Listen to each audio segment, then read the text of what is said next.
Hello, anthropology students. This is the start of your PowerPoint on language and communication. I will start with three important definitions. The first one being communication. Communication is really broad. It includes language, but it includes much more. It is the process of sending and receiving messages. Any message. So even animals can communicate between themselves and with humans. So this is giving you an idea of how broad is communication. Emojis are example of that. It's clearly communication, but it is not language. It is not as complex as a language. On the left side, you see man in Peru wearing blankets. This is an example as well of communication. The designs on the blankets you see on their back is a representation of their patrilineage. So you can, if I know the situation, the culture, I will identify their patrilineage by looking at their blanket.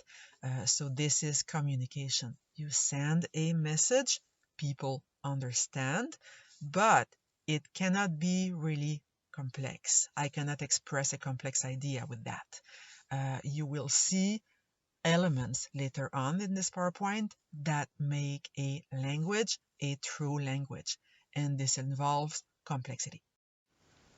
So a language is much more complex. A language is a code. This is important. This word is important to remember.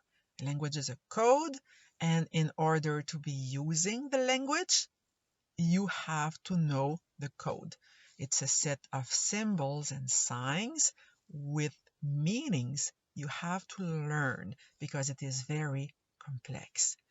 Languages can be written, they can have a written aspect, but not necessarily. Some languages just have the oral aspect of it, and it is still a language. Symbols and signs are not written, they're heard and voiced.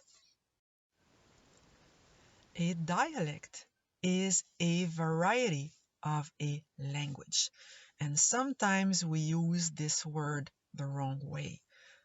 Sometimes I hear people using the word dialect to describe a language that is kind of exotic, spoken in another country by a tiny amount of people. So if I tell people, oh, I come from Zimbabwe, and then they ask me, oh, what's your native dialect? I don't speak a dialect, I speak a language. So everyone speaks a language and speaks a variety of it. And this variety is a dialect. Speakers from different dialects of the same language are supposed to understand each other. If they do not understand each other, then we can think, oh, maybe it's a different language. They're supposed, with some efforts, to understand each other. Dialects can be linked with regions or countries. For example, French-Canadian language is a dialect of French. It's not the same French as the French spoken in Africa or the French spoken in France or in Belgium. These are different dialects. Even sometimes different regions of Quebec will have their local French. These are still dialects. Dialects can be linked with different groups. It can be age groups. You will hear teenagers sometimes speaking their own flavor of English. We can consider that sometimes a dialect. Also, in Philippines, for example, there is what we call the gay dialect. There is a language spoken by the LGBT community that is different from the local language. And this language is getting popular right now. It's filtering to the general population, but it has been created specifically by the LGBT community. This is a dialect. It's a dialect of the local language. Sometimes an ethnic group will have their own separate dialect. A good example of that is African American English. It is totally English, but it's a different English. It's a dialect. Languages have different design features. And now in the next slides, we're going to do pure linguistics. And then I will link it with culture and anthropology. But for now, let's do linguistics. Design features of languages are what expresses their complexity. A complexity of a language, languages are really complex, are expressed by these design features. There are many design features identified by linguists, but I will teach only 3 of them, the 3 I judge easy and important ones for us. The first one is called openness. Openness of a language means you can say the same thing, you can express the same idea by using an almost infinite number of grammatical constructions of choice of words. Example, if I show you a 15-second advertisement for, I don't know, soap, and then I ask you in 2 sentences, write or say what you have seen in this advertisement. I have 65 anthropology students. Well, I will have 65 different ways to say the exact same thing. That is the openness of human languages. Displacement is another design feature of human languages. It means that only with a language, only with a true complex language, we have the ability to refer to things that are not present in front of us right here, right now. With simple communication, I can only refer to things that are in front of me right here, right now. But with true language, I can talk about an infinite complexity. I can refer to things that are not present right now, that are far away.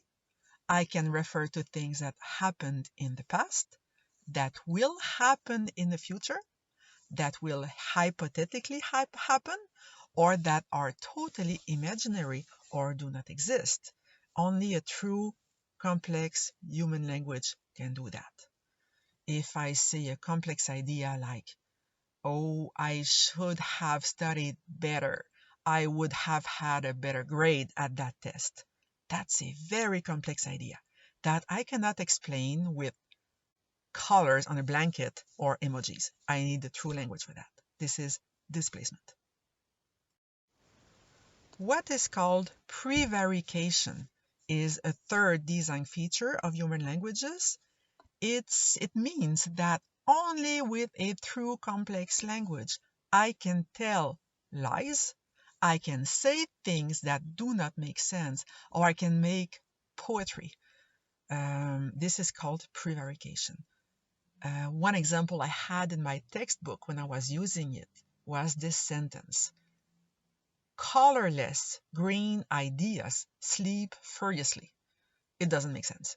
If you're green, you're not colorless. Ideas do not have colors, they don't sleep, and no one can sleep furiously. So nothing makes sense in that sentence. Or I could use any piece of poem. There's a lot of prevarication there.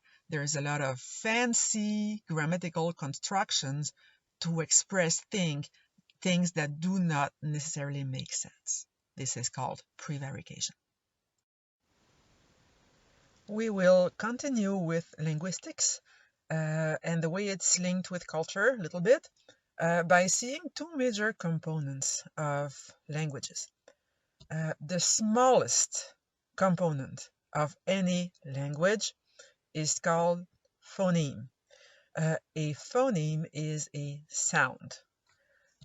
Languages do not use all possible sounds that are possible to produce with the human body. I don't know if you have the opportunity to hear small babies, they produce a lot of sounds and crazy sounds, and very quickly they learn what is okay or not okay in their native language, and they lose the ability to produce and even hear some details in phonetics. Also, languages do not combine sounds the same way. We'll take the example of Spanish here. Spanish is a language that uses not a lot of phonemes. Now, my notes are at the college, so I don't know the exact number of phonemes used in Spanish, and it's not the same number in Spain and in Latin America, but it's between 25 and 30 different sounds used in Spanish. There are more sounds used in English and even more used in French, to use examples of languages you know better. Also, for the combination of phonemes, we'll still take the example of Spanish. I don't know if you have Spanish speakers among your friends, but ask them to pronounce a word that starts with ST like student or SK like skeleton. It can be pretty hard for some Spanish speakers because it's impossible in Spanish. You put an E before, esqueleto, student. So it's really hard. So your brain, when you're really young, connects in ways that will make it very hard to produce and even to hear certain phonemes. This is linked with culture. This is linked with your native language. Morphemes are parts of words. They're not syllables, they're different because every morpheme of a word has a meaning. In some languages, there is one word for every morpheme or one morpheme for every word. But in most languages, in most human languages, words contain many, at least two, meaning-bearing units. So words can be broken down into smaller elements that mean something. Example in English, books. If I say books, it's a word. It has one syllable, and I don't care about syllables here. It has two morphemes. The first morpheme is book. It means something, it means an object. And there's the S, that means many of them. So two morphemes, two meaning-bearing units in one word. We can classify human languages on a spectrum depending on how they organize morphemes to create words. At one very end of the spectrum, there are isolating languages. Isolating languages tend to have very short words and tend to have words that will not include a lot of morphemes. And sometimes they will even have one separate word for every morpheme. One of the most isolating languages in the world that I chose as an example is Chinese. In Chinese, most words contain only one morpheme, one meaning-bearing unit. Example for they will say ta men. Now I'm sorry to my Chinese students, my pronunciation must be really terrible. I have no clue how to pronounce that. But here in this case, the ta means the third person, and man means plural. So to say they, there are two characters or two different words, each one having corresponding to one morpheme. At the center of this spectrum, we have what we call synthetic languages. Synthetic languages have longer words that may include many morphemes. Some words will still include one morpheme, but it's possible to have many morphemes, 2, 3, 4, in one word. A good example is French, Spanish, Italian, Latin languages are synthetic. For example, in French, if I want to say I will talk, I say parlerai. So will talk, you need two words to say that in English, each one having one morpheme, is only one word in French, parlerai. Parle means talk, and ai at the end means future. So you see here that English is more isolating as a language than French. At the opposite end of the spectrum, you have what we call agglutinative languages. They are called like that because they juxtapose many morphemes in the same word. They agglutinate, they glue morphemes together. I do not speak any agglutinative language, but Turkish is an example, Japanese is an example, German is an example. You know, German words can be really long and include many meaning-bearing units. The example you have on the slide here is in Finnish, the language spoken in Finland, which I will not even try to pronounce, and you don't have to learn that example. But you see some words can be very, very long and include many morphemes. Now it is time to link language and culture. And I will start with a theory called the Sapir-Whorf hypothesis. That's a well-known theory that says that your native language will affect the way you think, will affect your mental categories, and the way you perceive the world.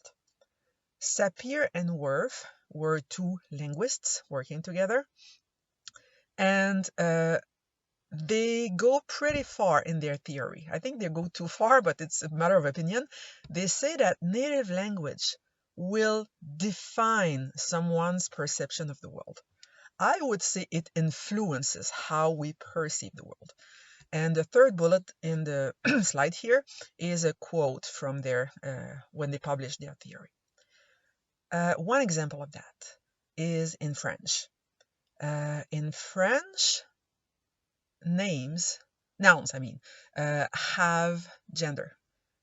Every noun is either feminine or masculine, even if it's not alive, even if it's not a person.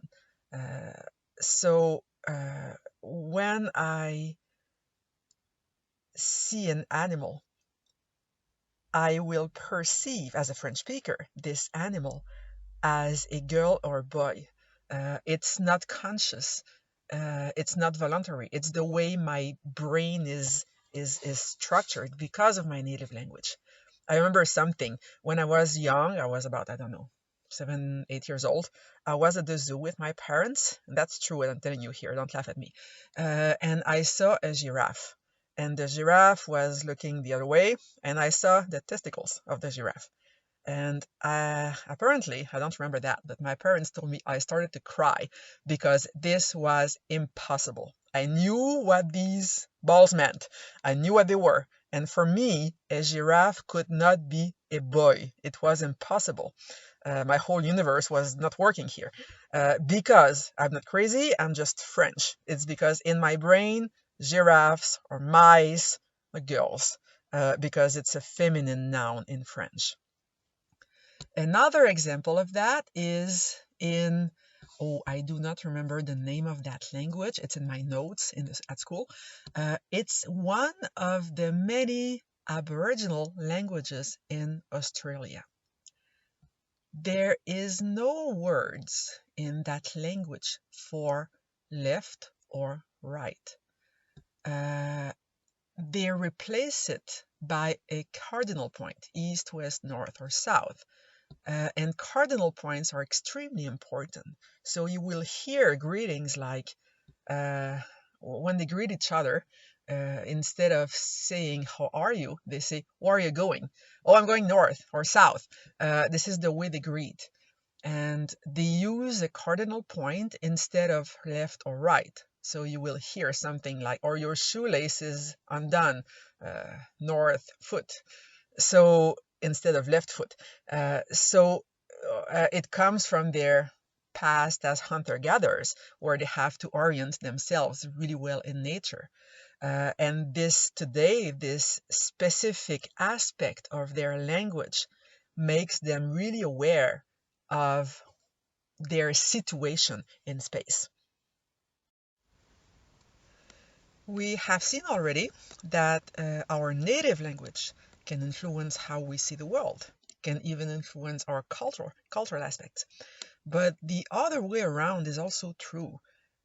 Our culture, the way our society is organized, will have a tremendous influence on our language, depending on our values, beliefs, our social environment, our cultural environment, our natural environment.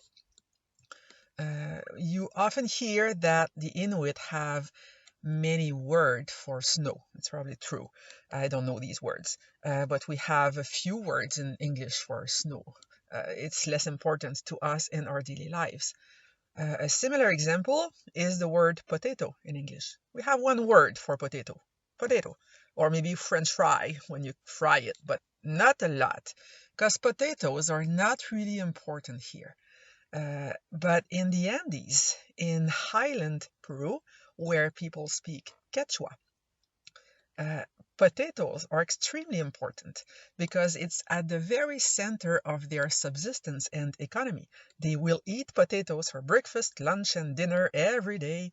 Uh, so this word is so important, and they have many words for potato. For example, a potato is amka or papa.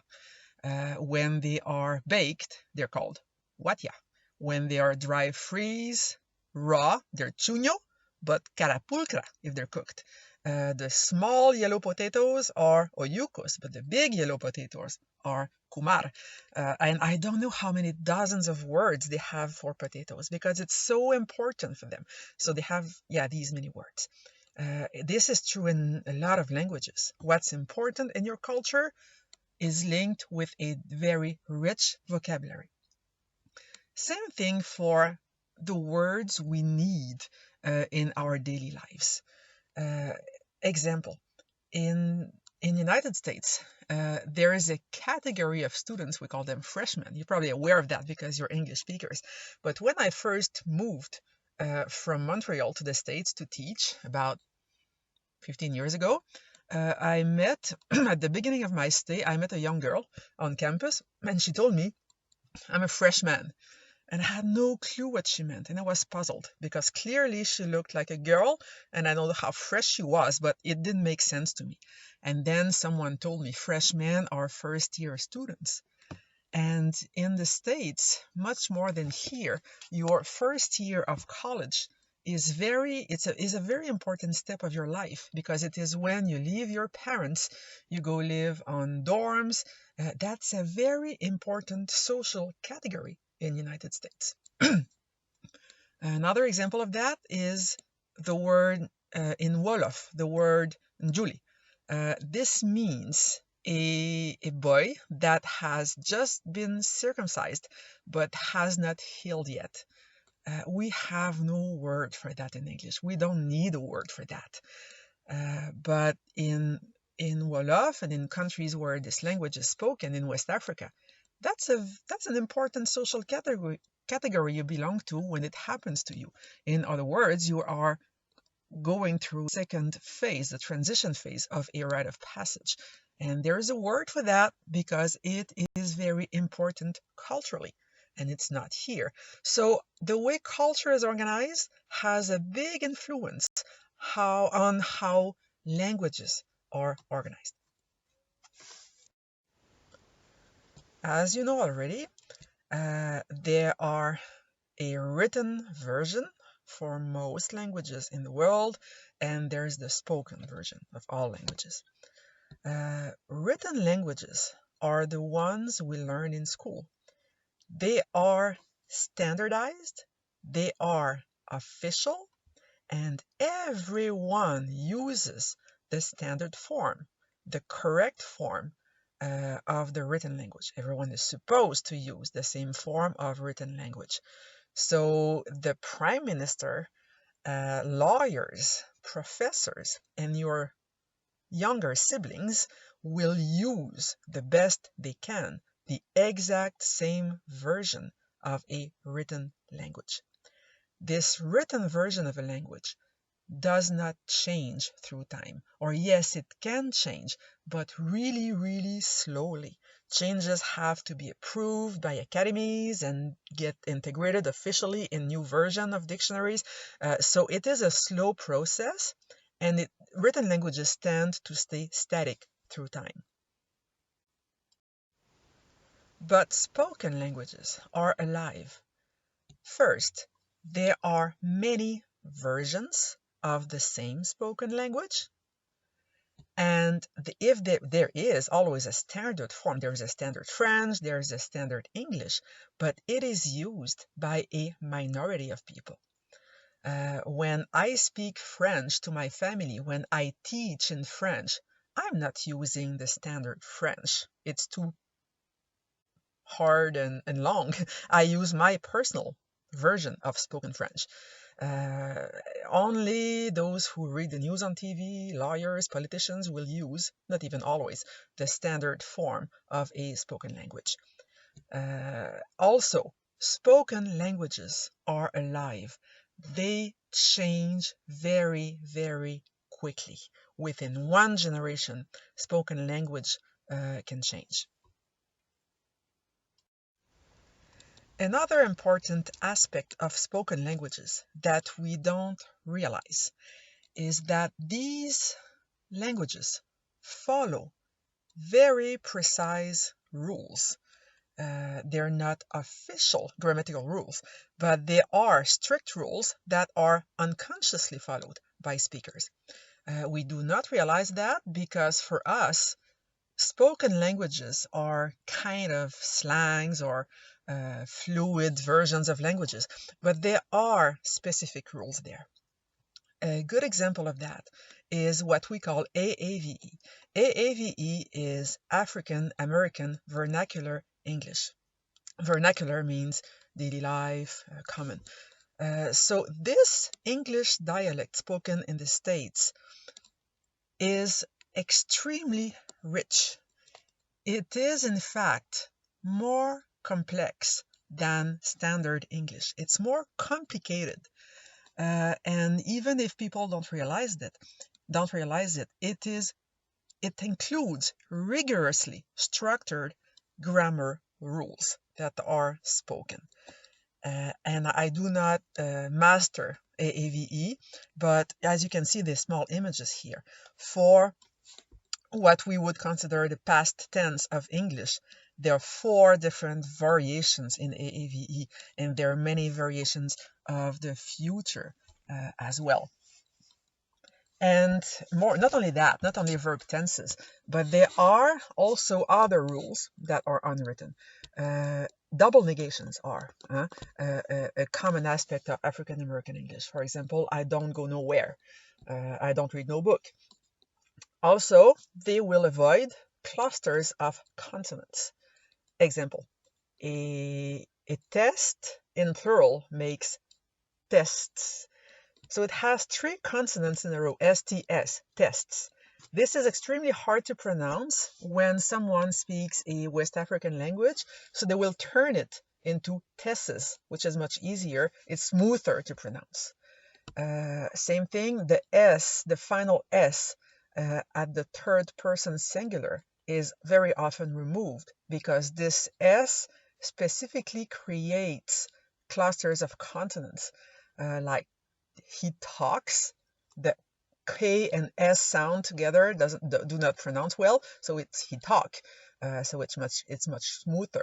Doesn't is also problematic here, and it comes from centuries ago when speakers, the early English speakers among slave populations, were still speaking these West African pidgins. So the creation of African American English is very ancient, very structured, and much more complex than standard English, in fact. And you don't have to know all these examples in any test. What you have to remember here is that spoken languages follow specific rules as well. Another example of precise rules in spoken language is Québécois, French-Canadian language. We don't care so much about studying these unwritten rules here, but a lot of scholars in Europe are very interested in the Québécois language. There are actually PhD dissertations written about us and how we speak in Quebec. One example of these rules we don't even know, and I'm a specialist of that. I was born in Matane, where we actually speak like that. If I want to say I go in French, it is je vais. If I want to say I will in French, it is also je vais. But I don't speak like that. I never say that je vais. Even today, I don't live there anymore, but I still kept my language. When I say to my kids, je vais travailler, I say je vais travailler. This is the way we speak. And there is another way in Québécois to say je vais when we mean I will. It is me. People where I was born speak like that. For example, me te péter la gueule, as in I will break your face. This is pure slang, pure dialect. And there is more rule on that. If I want to say I will, I can say je vais as well. But if I want to say I go, I cannot say me. So this is a pretty complex grammar rule that we don't realize at all. But it is there in spoken language. These two buttons here are two hyperlinks to two very short videos. They're about 4 minutes each, and you should watch them before you hear what I have to explain here. If you have watched these videos, the first one is from Fox News. You know Fox News, huh? And the second one is from JSU, Georgia State University. There are linguists speaking there. And these are two very different points of view on what a spoken dialect here is. They use the example of the dialect of AAVE, African American English. And they agree on one thing. They agree on the fact that young African Americans must master standard English in order to be successful in life, in order to be well integrated in the system, to have successful academic career, and to have successful life in the workforce. But this is probably the only thing they agree on. For the rest, they totally disagree on the nature of African American English. And what is true for African American English is also true for other spoken dialects in the world, spoken by minorities. Québécois is in the same category here. We cannot at all compare the past of French Canadians and the past of African Americans. We don't have the same level of suffering at all. But for the dialect, we can compare a little bit. They disagree on the nature of the dialect. Fox News, the guy in Fox News, clearly says that AAVE is something that should be eliminated. It's something that should not be spoken by the next generations. It is bad grammar. It's wrong. He's not proud of it. And the white principal of the school even says it's poor language. Kids are showing poor language skills. So it's something negative for this author speaking in the Fox News video here. On the other side, the Georgia State University people have a very different point of view here. And this point of view is shared by most anthropologists. They say that AAVE is something that they should be proud of. And something very important, they say it defines their identity. Language is one of the most powerful ways to define someone's identity, to show who you are. And they say that kids, of course, they should master standard English, as Québécois should master standard French. But they kind of promote this biculturalism. They say they should know both. They should not be sacrificing their own culture when they learn standard English. They should be proud of that dialect they are part of and keep it alive. So you see the different, the contradictory points of view here on dialects. And this is true for a lot of dialects spoken in the world. As you know, languages are alive. They change. They are born, they change, and then they die. We will see in the next slides how languages emerge, what makes them change, and how they're dying right now. So let's start with the emergence of languages. Today in the world, there are around 6,600 languages spoken, and this number is rapidly decreasing. These languages we speak today around the world emerged from what we call proto-languages. A proto-language, the definition is not written here. A proto-language is an old language, not spoken anymore, that gave birth to languages we speak today. Some proto-languages are more recent, so we still have traces of them. Think of Latin, for example. Some older proto-languages are so old that we lost trace of them.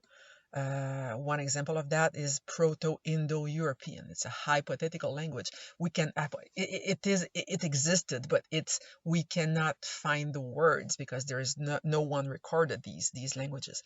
And these very old languages gave birth to younger proto-languages and to today's languages. So it's like a tree of evolution, but for languages instead of living beings or living species. These 300 proto-languages were spoken, and this is also a hypothetical number. We don't know the exact number of proto-languages, but the number 300 goes with 10,000 years ago. How do we know that? No one has a time machine. No one was there 10,000 years ago to know how many languages were spoken in the world. We know that because of a science called glottochronology. This is not in the test. It's just to tell you that I'm not making up these numbers. Glottochronology is a little bit like the genetics of evolution, but for languages. It is done with series of words in today's languages and how they're similar and how they have changed through time, so we can go back in time to see parent languages and how they evolved. It's a complex science, but let's remember that not a lot of languages were spoken in the world a long time ago, about 10,000 years ago. And this number of languages increased tremendously between 10,000 years ago and a few hundred years ago.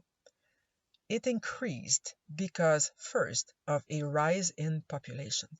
You remember from the beginning of the semester that 10,000 years ago was a time when agriculture was adopted in the world and spread on all continents. So agriculture caused a rise in population worldwide.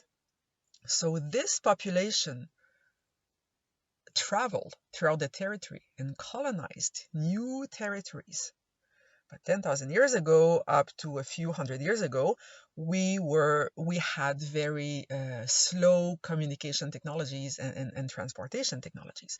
So when these populations spread on the territory, they remained isolated in different environments, across mountains, across oceans, on islands, and spreading there and staying isolated in different physical environments, but also social environments with different neighbors, with different contacts.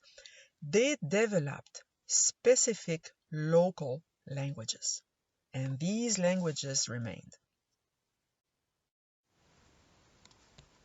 Languages change all the time.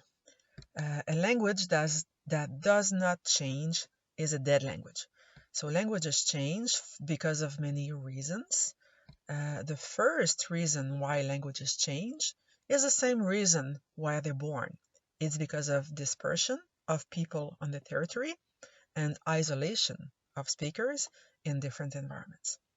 Take the example of Spanish.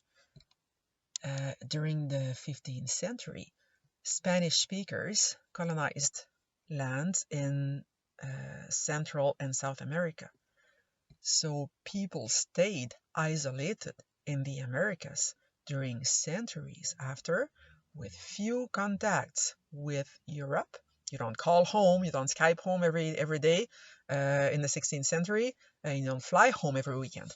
So people stayed really isolated with different neighbors in different social, cultural contexts, in different physical environment.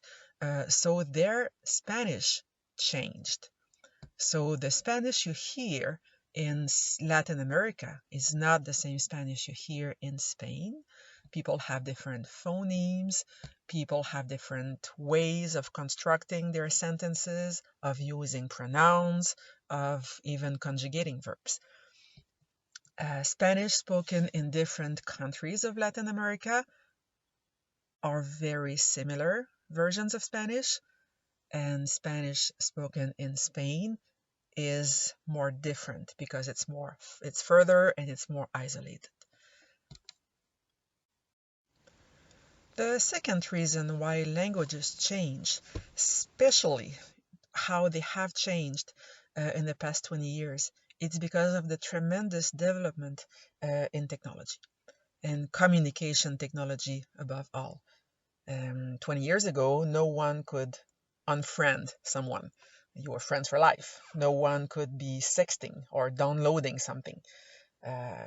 So these are words among hundreds of words that were created and that were added in our daily life vocabulary because of the developments in communication technologies. The best example of that is how texting is changing people's lives. The next slide explains that a little bit, how it has been adding things in your life, adding new ways to play with language. The next slide is not in the test, but you can read it if you're curious, and it refers to your last reading of your course pack. I removed the last reading for your mandatory list of readings, but it's really short. You can be reading it if you are curious.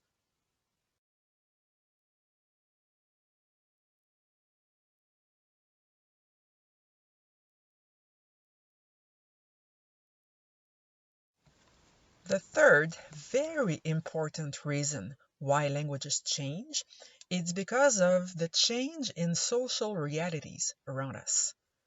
And this was a fact a long time ago and is still a fact today.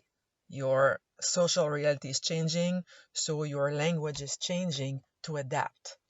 I have many examples of that in the next slide. And an example I like a lot is jihad. This is a word that it's an Arabic word, and the meaning of that word even changed in Arabic before it has been integrated into the English language to change the English language. So the first meaning of jihad in Arabic means something that is not negative, that it's not violent. It's kind of teaching religion to someone, spreading the good news to someone, something like that. And then the meaning of that word evolved to include a more violent or aggressive meaning, forcing religion on someone, religious war. And then the Arabic word was integrated into the English language because there was not really an English equivalent for that. So if instead of inventing a new word, Anglophones just borrowed the Arabic word. And then it's so well integrated into the English language that we even conjugated kind of jihadist, which is definitely not an Arabic word anymore. Uh, Other important changes in social realities include uh, climate change these days. It's a new social reality for which we have brand new words in English or French or other languages. Think of carbon footprint or eco-friendly or carboneutre in French, which means something that does not cause carbon emissions. There is a nice example in, oh, what's that language? It is in Finland, I think. I don't know how to pronounce it, but flygskam. It means the shame of taking the plane because you're polluting the planet. So that's a very nice word that was integrated into this language to express something that did not exist before. And now with the present coronavirus crisis, we have very interesting words that are appearing in the English language. One I like a lot is covidiot, uh, someone that does not care about right behaviors to have in a crisis. I started hearing 2 days ago the word Rona to describe this disease. A new word, and I'm sure this word will stay forever in the English language. So very quick changes right now we see in social realities are already shaping the English language. In German, there's the word Hamsterkauf that it's not a new word. It existed before, but now it has a very important meaning in our daily lives. It means panic buying and panic hoarding of goods in times of crisis because you're afraid for your survival.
The fourth and also very important reason why languages change today have changed in the past, it's because of contact between speakers of different languages.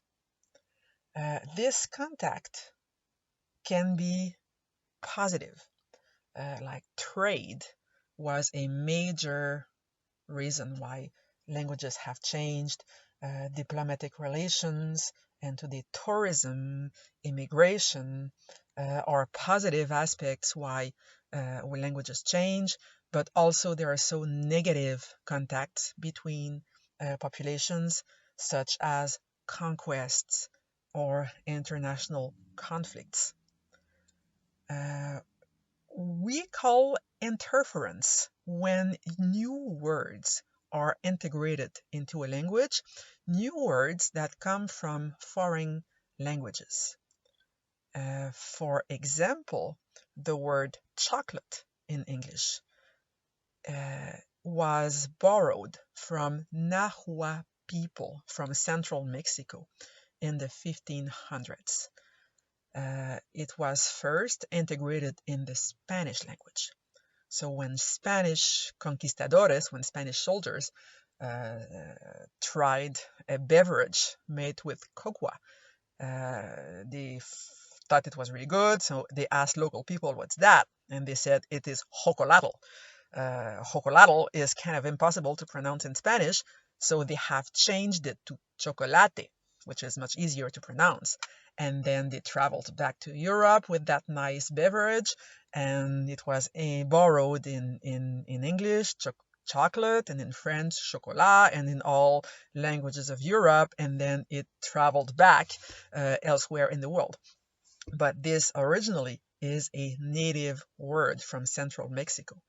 A lot of words we use in English here in Canada are not originally English words. And we do think they're English words, but think of orange, sugar. These are Arabic words. Pajamas, jungle, bungalow. These are words from India and neighboring countries.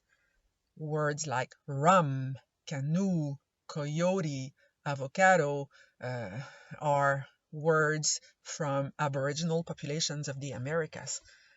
A banana is definitely not an English word. It's a Mandingo word from Africa we borrowed a few hundred years ago and integrated into the English language. And the list goes on. There are hundreds and hundreds of words in English that were not originally English words. But contact between speakers of different languages did not only bring the borrowing of words, it also brought the real creation from scratch of new languages. And this happened very quickly, or relatively quickly, in the time of the first navigations where people started crossing oceans for the first times and creating exchange and trade networks around shores of oceans. And at that time, a lot of new languages were created in the world because of the need of speakers from different languages to communicate with each other. This happened around shores of continents and countries where people were having close contacts with each other. And the first step in the creation of these new languages is called pidgin. A pidgin is a language, a new language, that blends elements of at least two different parent languages. A pidgin is created not because people want it, because people need it. They do not speak the same language. They really have to communicate with each other, so they will create this kind of hybrid language. In the 15th, 16th centuries, people did not have Google Translate, they did not have translators, so they did the best they could. Pidgins were limited to a specific domain, and this domain was trade. Trade of goods and, sadly, trade of human beings, slavery. Pidgins were rudimentary language. Rudimentary means simple. You don't bother with fancy stuff when you use a pidgin. You go right to the point. Your only goal is to conclude a transaction between two people. It's no one's native language. You don't teach that to your kids. You use it when you need. Example, imagine you don't have any translator or phone, you're an English speaker, you speak only English, and there is this really nice Serbian person that speaks only Serbian, and you want to take that person out to the movies. So you will not bother doing very complex, fancy sentences with verb tenses and adjectives, and you will just say, me, you, movie, tonight, and hopefully the person will understand. So this was kind of the nature of pidgins centuries ago when they were created. Me, buy, boat, 3 gold pieces. And the person says, no, 4. And then you communicate back and forth using some small elements of both languages the best you can. This is called a pidgin. Of course, pigeons are not developed anymore in the world. We have technology to translate, and also we have English, which is the universal trade language. But centuries ago, people around the world did not speak that common, what we call lingua franca, and that common language everyone knows more or less to trade. So pigeons were developed because of that. Pigeons did not live very long in the past. When they were used extensively during years and decades, they rapidly transformed or evolved into what we call creoles. Now, when I say the word Creole, you immediately think about Haiti, huh?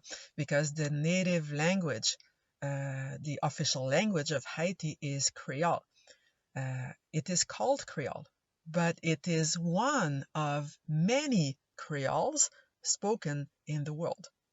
A Creole is a same thing as a pidgin. It's a language that blends elements of two parent languages, but it's the only common thing with a pidgin. It comes from a pidgin, but it's much more complex.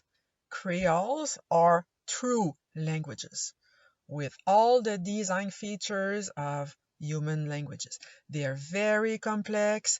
They have all these fancy things we have in English, or sometimes even more complex with complex verb tenses, adverb, adjectives, and syntaxes and everything we know. They're used for all domains of daily life, not only trade. They're used for schooling, they're used for poetry, they're used for all aspects of life, and they are people's native language. So Creoles are true official languages that come from parent languages from which they developed in the past.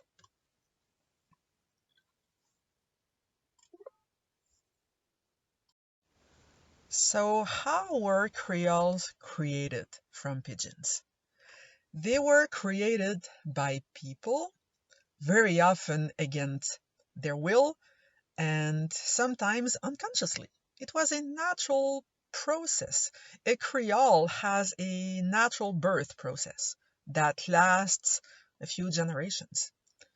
I will take the example of the Caribbean to explain how Creoles were born, because it's closer to us. You probably know people that who come from the Caribbean, and it's an area of the world we know well, and it's an area of the world where many different Creoles are spoken. Creoles were shaped centuries ago during the slave trade. And their creation um, was pushed by slave traders that were evil and smart in their way of being evil. They were buying slaves from different origins and different native languages, so these slaves would not be able to communicate with each other, so they would not be able to organize a rebellion. But slaves were smarter than that. They did organize ways to communicate with each other by naturally creating these creoles, with which they were also able to communicate with local non-free people around. So a creole is composed of two things, any creole. This first thing is a superstrate. A superstrate is a language of the colonizer. In the case of the Caribbean, there are 5 languages that were used in the past as superstrates: French, English, Spanish, Portuguese, and Dutch to a lesser extent. There might be a little bit of Italian as well in the past, but very limited. These European languages, these languages of colonizers, provide the vocabulary of the Creole. And the second language of the Creole is the local language, the language of the people who were forced into slavery, the local African language or the local language of the Caribbean. In this case here, we call these languages substrates. These substrates, in the case of the Caribbean, come from West Africa. Major substrates are Wolof, Fulani. These are languages that were used in the creation of Caribbean Creoles. And these African languages, these languages of the colonized, provided the grammar of the Creole. On the next slide, the left picture shows Haitian Creole. It's a French-based Creole. So the superstrat here is French, and the substrat comes from West Africa. So you can read Comment nous utiliser de l'eau. So you recognize French really well. French speakers can read and understand that because these are French vocabulary words. But the grammar does not make sense to us because it's based on West African aspects. On the right, you can see something written in Patois. Patois is the Creole spoken in Jamaica. It's an English-based Creole. So the superstrat here is English, but the substrat is also based on West African languages. So on the right, the resolution is not really good, but you can read the good news about Jesus according to Luke. So it's the gospel. It's in English. You can understand that. You can read that if you speak English, but the grammar is very different. It's a West African grammar.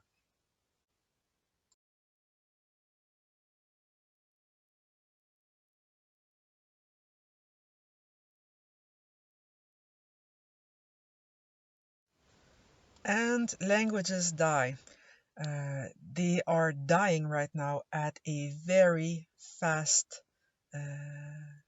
pace in the world. They die because of many reasons. The first reason that was especially present in the past, maybe a little bit less today, but still it is present today, it's conquest and colonization of populations. And also national official policies of assimilation. Let's take the example of Canada, of North America. Before the European conquest here, about 700 languages were spoken by Aboriginal populations. Not 700 dialects, 700 languages. That's a lot of them. And we can expect 3 of them to survive the next decades. They're Ojibwe, Cree, and Inuktitut. So these 3 languages will survive because they are spoken by more than 10,000 people. When a language is spoken by less than 10,000 speakers, we consider this language to be in danger. When I was studying at University of Montreal, at the Department of Anthropology, I met the very last speaker of one of these first languages spoken in Canada. And the guy was already old at that time. He's probably dead today. So the language died with him. He was the last speaker. So he was working in recording his voice and writing a grammar with audio, with an anthropologist. So at least a trace was left of this language before it died. So this is pretty common right now. French in Quebec is not in danger. Huh? It's spoken by about 6 to 7 million people, so it will not disappear. We're not in danger of assimilation, of linguistic assimilation, not at all. Some people are very unhappy because the language is changing right now. French is changing because of all foreign influences. But that's a natural, normal process. Languages change, whether we like it or not. So French is not really in danger. Policies of assimilation for First Nations were in place in Canada, have been in place here for about 1 century. You have heard of residential schools where children of First Nations were forced to go and they were prohibited to speak their native language. Authorities here in Canada understood really well that if you remove someone's language, you remove someone's culture. It's the best and quickest way to kill a culture, by killing a language. And it worked. Kids lost the ability to speak their native language. They taught French or English to their children, and the goal was achieved. We cannot go back with that. It's really hard to go back. There is some revitalization movements, but the work is done.